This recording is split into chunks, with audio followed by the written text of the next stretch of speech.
bienvenue à la maison. Ouais.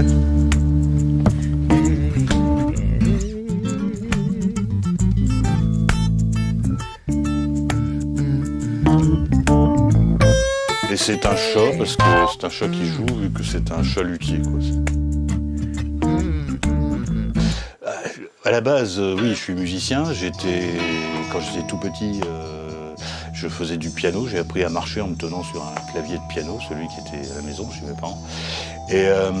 Et après, bon, ben, je suis passé à quelque chose de plus mégalo, à l'orgue, donc l'orgue classique, l'orgue d'église.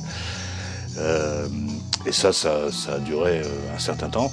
Et comme j'étudiais et je vivais en Angleterre, et donc je faisais des allers-retours en France, trimballer un orgue, ça se fait pas, quoi.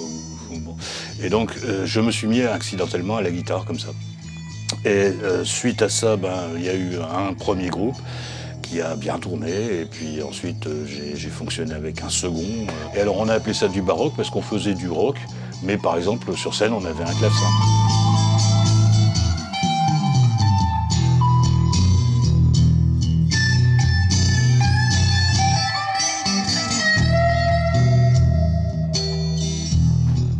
Donc j'ai fait ça pendant un certain nombre d'années, j'ai mis tout ça entre parenthèses, mais j'ai toujours continué à travailler sur les réglages, des choses comme ça.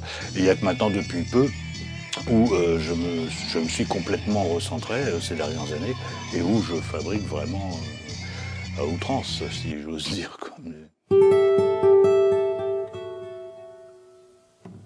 Là-dessus. Voilà.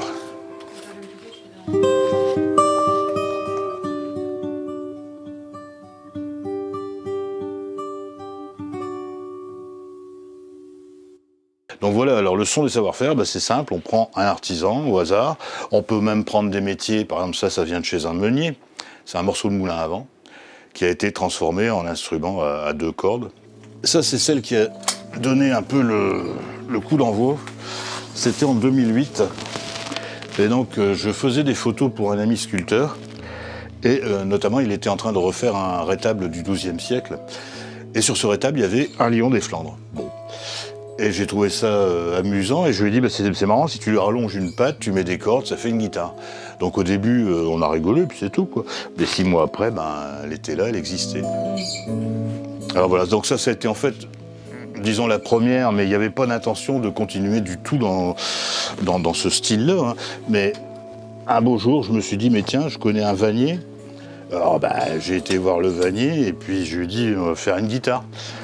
Donc, alors il y a une base bien sûr de lutherie, il y a un manche parce que ça malheureusement ou heureusement on est obligé d'en avoir un.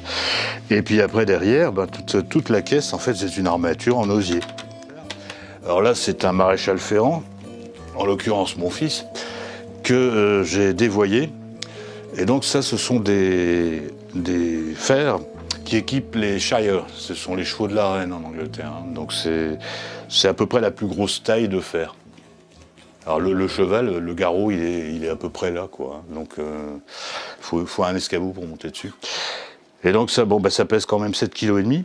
Et leur particularité, c'est que chaque partie des fers, ça a été coupé puis rassemblé, et on les a accordés à la forge.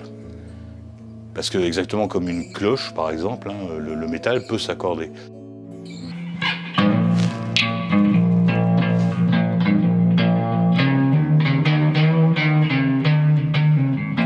Alors voilà, donc ça c'est une bécelle. Alors la bécelle, c'est en fait un croisement entre une béquille et un violoncelle. Puis ça peut se jouer à l'archet ou ça se joue comme une guitare basse. Alors l'avantage, c'est que comme c'est électrifié, on branche un casque là-dessus, avec un petit préampli, et puis on peut se faire des mini-concerts comme ça, en salle d'attente. En plus, ça fait marrer les gens, donc c'est tout à fait le but, quoi. Alors donc ça peut se jouer comme une guitare basse, si on veut.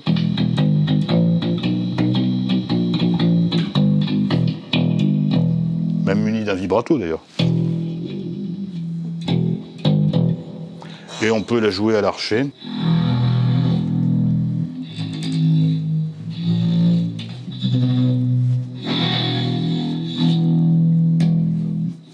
Et c'est le seul instrument qui soit remboursé en partie par la sécurité sociale, ce qui n'est pas négligeable.